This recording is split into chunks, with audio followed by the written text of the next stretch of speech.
I guess so. The eating disorder started for me from, I think stress may have been a large psychological factor for me.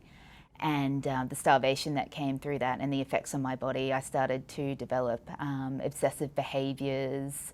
I was no longer sleeping. As I said, was very stressed out.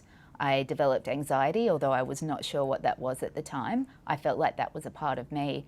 And I guess during the depths of that and with these changes that came with the eating disorder, I believed that was part of me. And it's having the education now that realising that these were actually psychological effects that do happen when you do develop an eating disorder.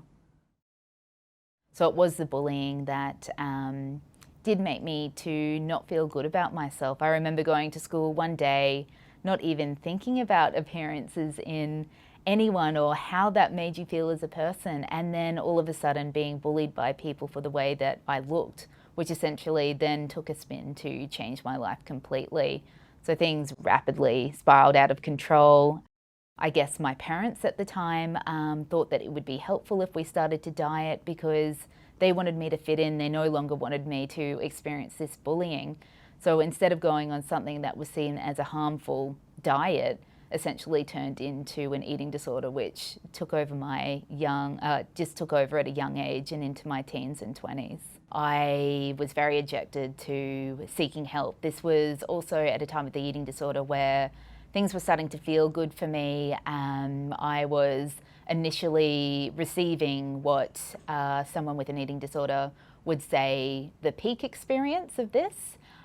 So essentially when I was thrown into treatment, I was very objected. I had completely shut myself off from everybody. I didn't have any trust for professionals, for parents, for friends, because I believed that I was in control, that this was finally the way that life was going. And because I was functioning well, I had no idea why I was seeking help. Started the round of hospital admissions for me where I guess I was very angry, or the eating disorder was. It was very much in control, and it became a very revolving door situation for me. So I had up to 25 admissions where I did not want to be there, and it was the eating disorder basically taking over, of playing the game that I had to go out, to only find myself back in a matter of weeks or months later. There is a fear that things will spiral out of control.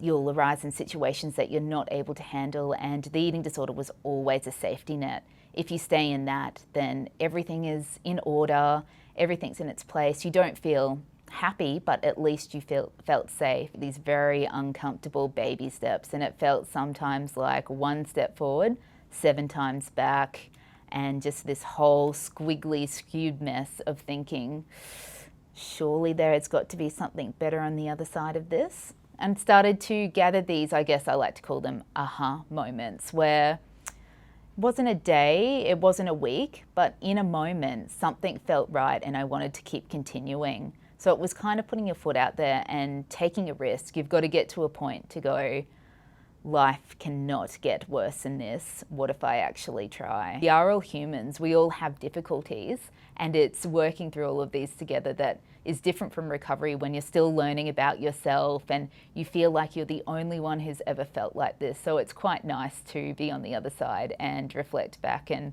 I guess, realise that this is living.